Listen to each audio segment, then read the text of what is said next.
période du Seigneur des Anneaux, est incarné par Sauron lui-même, qui n'est ni plus ni moins qu'un elfe à l'origine. Sauron a confectionné lui-même les 17 anneaux de pouvoir.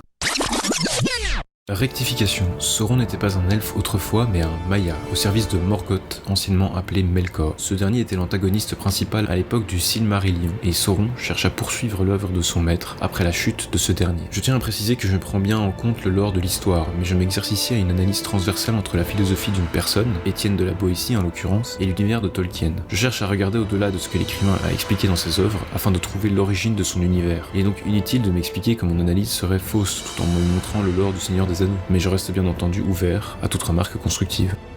Mais d'où vient donc le pouvoir de Sauron ? Si le lore de l'univers lui octroie un statut particulier, cela n'explique pas totalement l'emprise qu'il a sur la Terre du Milieu. On peut évoquer l'anneau forgé à cette fin, mais lors des événements du Seigneur des Anneaux, il en est dépossédé et ne peut donc compter sur lui. On sent pourtant son influence se propager à travers le temps et l'espace. Les hommes rejoignent continuellement ses ordres et il fait courber l'échine de milliers de créatures. Une explication réside dans son pouvoir de séduction et de persuasion. Nombreux sont les passages où il fait mention de sa capacité à corrompre les cœurs et à manipuler les volontés par la flatterie et la tentation. Sa capacité à inspirer la crainte semble en outre sans limite. La seule évocation de son nom obscurcit l'humeur et incline déjà l'âme à l'obéissance.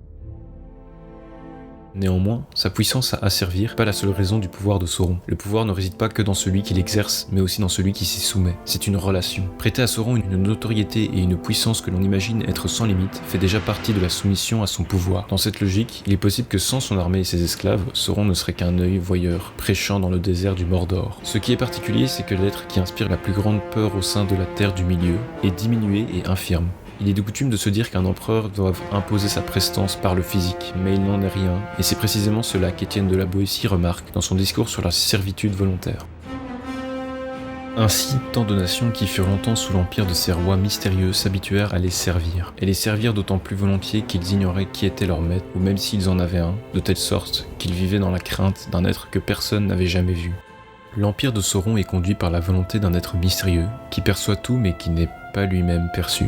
L'autorité de Sauron repose donc en grande partie dans l'imaginaire. La majorité des personnes qui sont à son service ne l'ont même jamais rencontré. Et c'est en cela qu'ils le craignent le plus, car l'inconnu laisse la place au fantasme. L'ignorance de sa force constitue la perception du pouvoir qu'on lui attribue. Chose vraiment étonnante de voir un million d'hommes misérablement asservis, la tête sous le joug, non qu'ils y soient contraints par une force majeure, mais parce qu'ils sont fascinés et pour ainsi dire ensorcelés par le seul nom d'un qu'ils ne devraient pas redouter, puisqu'il est seul, ni aimé, puisqu'il est envers eux tous inhumain et cruel.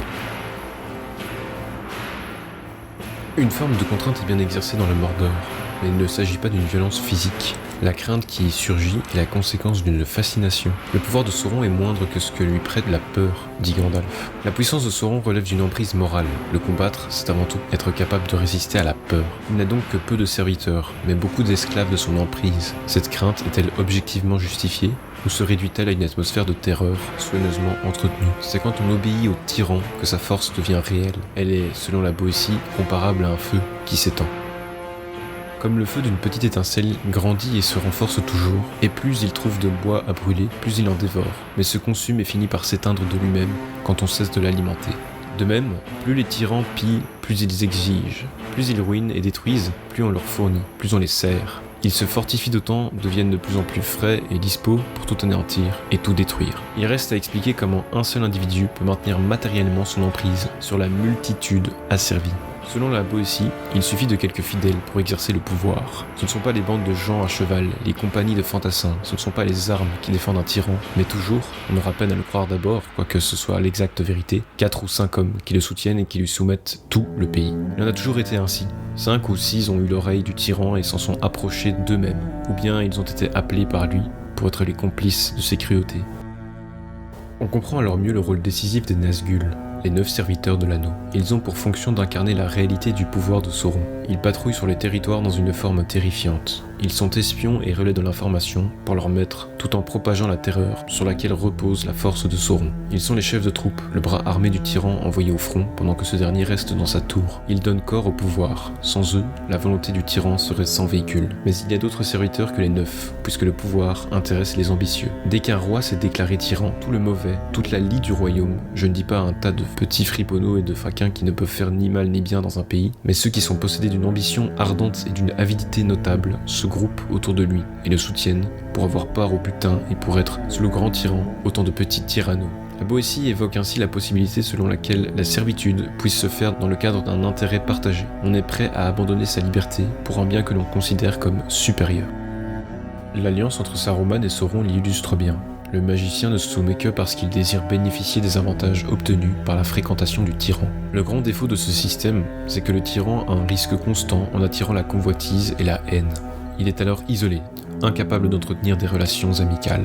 Sauron étant au-dessus de tout, il ne peut pas lier de relations fortes avec qui que ce soit, car il est par-delà des bornes de l'amitié. Ce n'est pas un hasard si l'histoire raconte qu'il sera vaincu par 2 amis. Une servitude spécifique est analysée par la Boétie et qui consiste en la force de l'habitude. Les hommes qui se sont mis volontairement et depuis un certain temps au service de Sauron ne peuvent pas concevoir une autre possibilité que de se battre jusqu'à la mort pour leur tyran. L'habitude se substitue à la volonté et produit une obéissance mécanique. C'est ce qui explique la servitude volontaire, malgré la privation des libertés. Cette logique laisse deviner qu'il existe une obéissance qui repose sur la reconnaissance de la grande majesté.